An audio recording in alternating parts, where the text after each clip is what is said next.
സംസ്ഥാനത്തെ സമാധാന അന്തരീക്ഷത്തിന് തന്നെ ഭീഷണിയായ ഗുണ്ടകളെ ഒരു പോലീസ് തന്നെ വേട്ടയാടി വിളയാടി തുടങ്ങിയതോടെ കൂട്ടത്തോടെയാണ് ഗുണ്ടകൾ അവരെ അകത്താക്കിയിരിക്കുന്നത്. ഇപ്പോൾ കഴിഞ്ഞ 3 ദിവസമായിട്ട് സംസ്ഥാനത്ത് വ്യാപകമായിട്ടുള്ള നടന്ന മിന്നൽ റെയ്ഡിൽ ഏകദേശം 5000 ക്രിമിനലുകളാണ് അറസ്റ്റിലായിരിക്കുന്നത്. ഗുണ്ടാക്രമണങ്ങൾ വർദ്ധിച്ച സാഹചര്യത്തിൽ സംസ്ഥാന ഇൻ്റലിജൻസും ഒപ്പം തന്നെ ലോക്കൽ പോലീസുമൊക്കെ സംയുക്തമായിട്ട് നടത്തുന്ന ഇടപെടലിൻ്റെ ഭാഗമായിട്ടാണ് ഇത്രയും പേരെ 5000-ഓളം പേരെ ഇപ്പോൾ അറസ്റ്റിലാക്കാൻ കഴിയുന്നത്.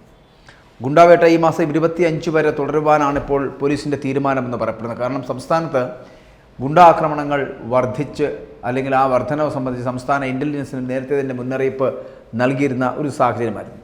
കൊലപാതക കേസിൽപ്പെട്ട് ജാമ്യത്തിലിറങ്ങിയവർ വീണ്ടും കൊല നടത്തുന്ന ഒരു സാഹചര്യത്തെയും അതീവ ഗൗരവത്തോടു കൂടിയാണ് പോലീസ് കണ്ടിരിക്കുന്നത് എന്ന് വേണമെങ്കിൽ പറയാം. ഒരു ദയാദാക്ഷിണ്യവുമില്ലാതെ അടിച്ചമർത്താൻ തന്നെയാണ് ഇപ്പോൾ SHOമാർക്ക് നൽകിയിരിക്കുന്ന നിർദ്ദേശം.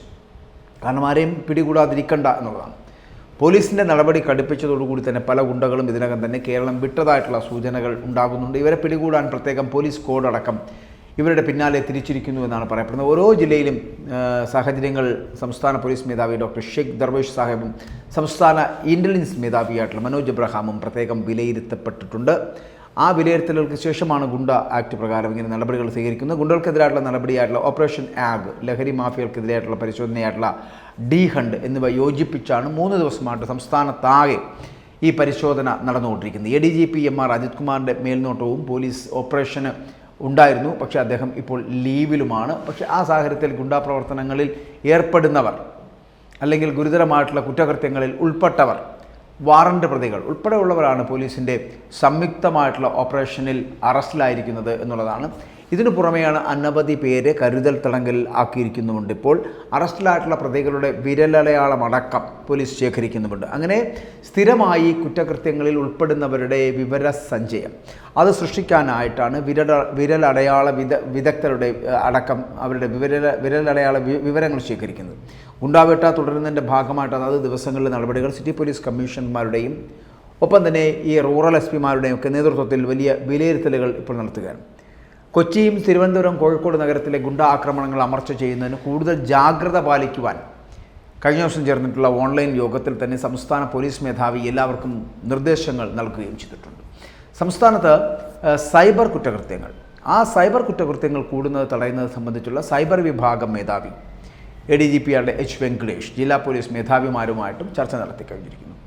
സൈബർ കേസുകളിൽ നഷ്ടപ്പെട്ട പണം തിരികെ ലഭിക്കുവാൻ നടപടി വേഗത്തിലാകാനാണ് അദ്ദേഹത്തിൻ്റെ നിർദ്ദേശം ഇപ്പോൾ നൽകിയിരിക്കുന്നത്. അതായത് ബോധവൽക്കരണം കൂടുതൽ ഊർജിതമാക്കുവാനും ഒപ്പം തന്നെ ജനങ്ങൾക്ക് കൃത്യമായ കാര്യങ്ങൾ മനസ്സിലാക്കി കൊടുക്കുന്നതിനുള്ളൊരു ശ്രമം പോലീസിൻ്റെ ഭാഗത്തു നിന്ന് ഉണ്ടാകുന്നുണ്ട് എന്ന് വേണമെങ്കിൽ പറയാം. പക്ഷേ കൊച്ചിയും തിരുവനന്തപുരവും കോഴിക്കോടും അടക്കമുള്ള ജില്ലകളിൽ എന്തുകൊണ്ടാണ് ഗുണ്ടകളുടെ തേർവാഴ്ച നടക്കുന്നത്, അവരുടെ വിളയാട്ടം നടക്കുന്നത് എന്നുള്ളത് ഞാൻ ഇതിനു മുമ്പ് പല വീഡിയോകളിലൂടെ പറഞ്ഞിരുന്നു. കൊച്ചിയെ ഭരിക്കുന്ന ഗുണ്ടകൾ, തലസ്ഥാനത്തെ ഭരിക്കുന്ന ഗുണ്ടകൾ, ഇങ്ങനെ ഗുണ്ടകളെ കൊണ്ട് നിറയുന്ന ഒരു സംസ്ഥാനമായി കേരളം മാറിയിരിക്കുന്നു. കൊച്ചിയിലും തിരുവനന്തപുരത്തും കോഴിക്കോടും മാത്രമല്ല കേട്ടോ ഈ ഗുണ്ടകളുടെ ഇടത്താവളം എന്ന് പറയുന്നത്. കാസർഗോഡ് മുതൽ ഇങ്ങ് കന്യാകുമാരി വരെയുള്ള കേരളത്തിൻ്റെ നാനാപ്രദേശങ്ങളിലും ഗുണ്ടാവിളയാട്ടം നടക്കുന്നുണ്ട് എന്നുള്ളതാണ്. അത്തരത്തിൽ ഗുണ്ടാവിളയാട്ടത്തിൽ പെട്ടുപോകുന്നവർ ഇന്ന് പുറത്തിറങ്ങാൻ കഴിയാതായി പോകുന്ന ഒരു സമൂഹമുണ്ട്. പണം, കൊള്ള, പിടിച്ചുപറി അടക്കമുള്ള കാര്യങ്ങൾ ഇത്തരത്തിൽ നടത്തിക്കൊണ്ടിരിക്കുന്ന അക്രമകാരികളായിട്ടുള്ളവർ ലഹരിക്ക് അടിമകളാണ് എന്നുള്ളതാണ് ഏറ്റവും വലിയ പ്രത്യേകത. സൈബർ കുറ്റകൃത്യങ്ങൾ കൂടുന്ന അടക്കമുള്ള കാര്യങ്ങൾ ഇതിന് പിന്നിലുണ്ട്.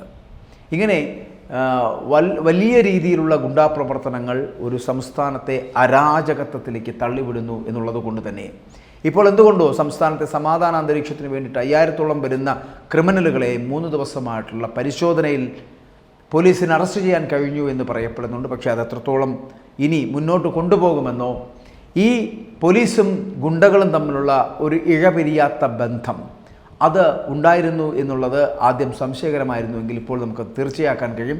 അവർ തമ്മിൽ അങ്ങനെ ഒരു ബന്ധമുണ്ട്, പോലീസും ഗുണ്ടകളും തമ്മിൽ. ആ ബന്ധമാണ് ആദ്യം അവസാനിപ്പിക്കേണ്ടത്. അതിന് പോലീസുകാരെയാണ് ആദ്യം ഇതിൽ നിന്ന് പിന്മാറ്റേണ്ടത്. ഈ അവയർനെസ് ബാക്കിയുള്ളവർക്ക് ഇവിടുത്തെ സമൂഹത്തിന് കൊടുക്കുന്നതിന് മുമ്പ് ഉദ്യോഗസ്ഥ തലത്തിൽ നൽകുവാനാണ് DGP അടക്കമുള്ളവർ ശ്രദ്ധിക്കേണ്ടത്. കാരണം SHOമാരോ SIമാരോ സാധാ പോലീസ് കോൺസ്റ്റബിൾമാരോ അടക്കമുള്ളവർ ഈ ഗുണ്ടകൾക്ക് ഒത്താശ ചെയ്യുന്നുണ്ട് എന്നുള്ള കാര്യത്തിൽ സംശയമില്ല. അത്തരത്തിലുള്ള ഒത്താശ പ്രവർത്തനങ്ങളെയാണ് ആദ്യം നിർത്തലാക്കേണ്ടത്. അതുകൊണ്ട് ആദ്യം ചെയ്യേണ്ടത് ഈ പോലീസിനുള്ളിലെ തന്നെ ഗുണ്ടകളെ തിരിക്കുക, കണ്ടുപിടിക്കുക, അവരെ സർവീസിൽ നിന്ന് തന്നെ സസ്പെൻഡ് ചെയ്യുക.